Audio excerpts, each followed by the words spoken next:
अल्लाह को किसने बनाया? कितने भी पीछे जाएंगे आप, मिलियन बिलियन ट्रिलियन जिलियन चले जाएं, वो टाइम है, उस टाइम को बनाने वाला अल्लाह है। तो जो बनाने वाला है टाइम का, वो कभी टाइम में नहीं होगा बल्कि टाइम के बाहर होगा, और जो टाइम के बाहर होगा आप उसको टाइम से जज नहीं कर सकते। इसलिए आप ये नहीं कह सकते कि अल्लाह कब आया, क्योंकि जो कब का सवाल है ये उसके लिए होगा जो टाइम के अंदर है, ना कि उसके लिए जो टाइम के बाहर है। कहो कि वो माबूदे बरहक जिसकी मैं इबादत करता हूं अल्लाह है, वो एक है। अल्लाह बेनियाज है, वो न किसी का बाप है और न किसी का बेटा, और कोई उसका हमसर नहीं। अल्लाह वो माबूदे बरहक है कि उसके सिवा कोई इबादत के लायक नहीं। जिंदा है, सबको थामने वाला, उसे न ऊंघ आती है न नींद। जो कुछ आसमानों में और जो कुछ जमीन में है सब उसी का है। कौन है कि उसकी इजाजत के बगैर उससे किसी की सिफारिश कर सके? जो कुछ लोगों के रूबरू हो रहा है और जो कुछ उनके पीछे हो चुका है उसे सब मालूम है, और लोग उसकी मालूमात में से किसी चीज पर दस्तरस हासिल नहीं कर सकते। हाँ, जिस कदर वो चाहता है उसी कदर मालूम करा देता है।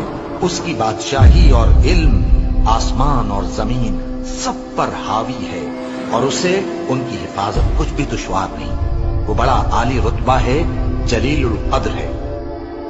वही अल्लाह तमाम मखलूकात का खालिक, ईजाद व इख्तिरा करने वाला, सूरतें बनाने वाला।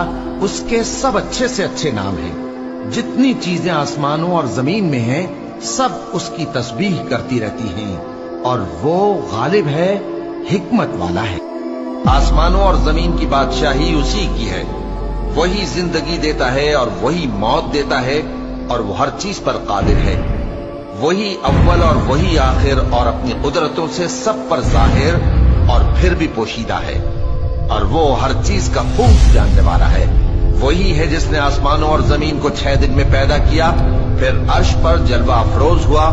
जो चीज जमीन में दाखिल होती और जो उससे निकलती है, और जो आसमान से उतरती और जो उसमें चढ़ती है, सब उसको मालूम है। और तुम जहां कहीं भी हो वो तुम्हारे साथ होता है, और जो कुछ तुम करते हो अल्लाह उसको देख रहा है। आसमान और जमीन में जितने लोग हैं सब उसी से मांगते हैं। वो हर रोज किसी न किसी काम में होता है। वही तो है जो तुमको डराने और उम्मीद दिलाने के लिए बिजली दिखाता और भारी भारी बादल पैदा करता है, और रात और फरिश्ते सब उसके खौफ से उसकी तस्बीह और तहमीद करते रहते हैं।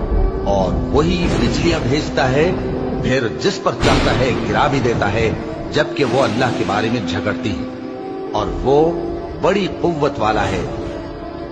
अल्लाह ने निहायत अच्छी बातें नाजिल फरमाई हैं, यानी किताब जिसकी आयतें बाहम मिलती जुलती हैं और दोहराई जाती हैं। जो लोग अपने परवरदिगार से डरते हैं उनके बदन के रोंगटे उसे सुनकर खड़े हो जाते हैं, फिर उनकी खालें नर्म हो जाती हैं और दिल भी नर्म होकर अल्लाह की याद की तरफ मुतवज्जे हो जाते हैं। यही अल्लाह की हिदायत है।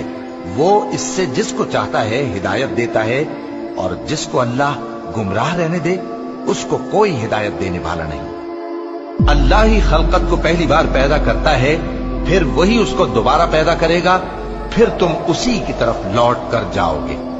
जो मखलूक जमीन पर है सबको फना होना है, और तुम्हारे परवरदिगार ही की जात जो साहिब जलाल व करम है बाकी रहे।